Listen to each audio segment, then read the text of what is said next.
So this is a true story, and on Christmas Eve of 2008, around 11:30 p.m., what should have been a peaceful holiday gathering in suburban Covina, California, dissolved into one of the most shocking acts of violence Southern California has ever seen. Guests had gathered for a family Christmas party. It was about 25 people, laughing, talking, celebrating the night. Some looked forward to Christmas morning stockings. For others, it was another quiet holiday with relatives, but they were all there together. What they didn't expect was for violence to arrive at the door dressed as Santa Claus. A man named Bruce Jeffrey Pardo, 45 years old, pulled up in a rental car and approached the house. Pardo wasn't just casually dressed for the holidays, he was wearing a full red Santa suit.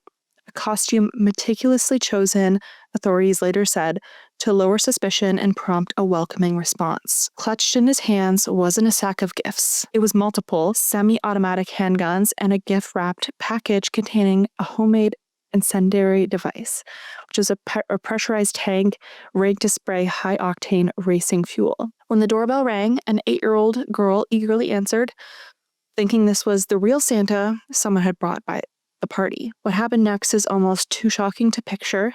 Instead of a jolly ho ho ho, she was met with violent gunfire. Pardo raised one of his handguns and shot her in the face, then immediately turned and opened fire on the crowd gathered inside. In moments of confusion and panic, guests tried to flee, some diving behind furniture, and others racing for the door.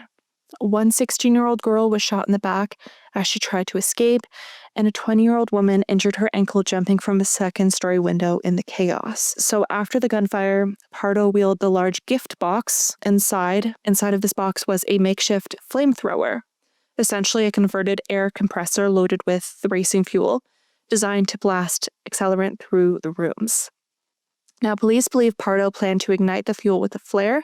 Instead, the sprayed liquid met open flames already burning in fireplaces, triggering a massive explosion that engulfed the home almost instantly. The resulting fire consumed the interior so thoroughly that when firefighters arrived, flames tore through the structure. 3 people were injured, but survived, and 9 family members were killed, either from the gunshot wounds themselves or the ensuing inferno. Later investigations by police and local news revealed the victims were not strangers. They were Pardo's ex-wife and her entire immediate family, including Silvio Pardo, so his 43-year-old ex-wife, her elderly parents, Alicia and Joseph Ortega, brothers-in-laws, sisters-in-laws, and a 17-year-old nephew. The known survivors, all of whom were attending Christmas Eve party at home, include, like I mentioned earlier, that 8-year-old girl. Her name was Katrina Yusupolsky, the shooter's niece. She was the one who was shot in the face. She survived, but with severe injuries. The 16-year-old girl who was shot in the back, she survived, and the young woman, around 20 years old at the time, who broke her ankle jumping from the second-story window, and she did that to escape the fire. So those are the 3 survivors. Now, Pardo didn't flee immediately. The fuel explosion left him with third-degree burns on his arms and legs. Some parts of his Santa suit melted onto his skin from the heat, forcing him to abandon the disguise behind when he fled. And he drove about 40 miles to his brother's house in Sylmar, hoping to disappear or perhaps to find someone before the night was over. So he never made it inside of his brother's house. Around 3 a.m. on Christmas Day, Pardo died by suicide with a single self-inflicted gunshot wound to the head. Investigators would uncover that his rented car, left a block from his brother's house, was booby-trapped. Inside were remnants of the Santa costume wired so that moving it would trigger a device capable of detonating ammunition and starting fires. Inside Pardo's own home, police found a virtual bomb-making factory, including fuel containers and multiple firearms, suggesting this was a long-term preparation for something catastrophic, as it was. Now, I'm sure you're all asking the same question, as did I. Why?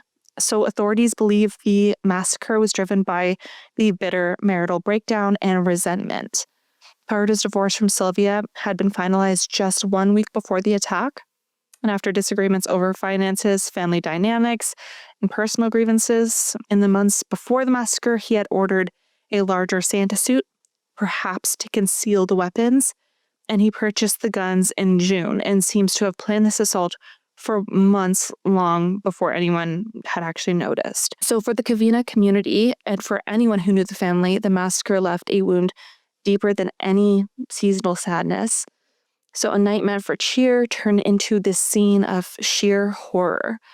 A chilling reminder that evil can wear any costume, even one meant to spread joy. And that sometimes is the ones who seem quietest in hiding the darkest intentions of all.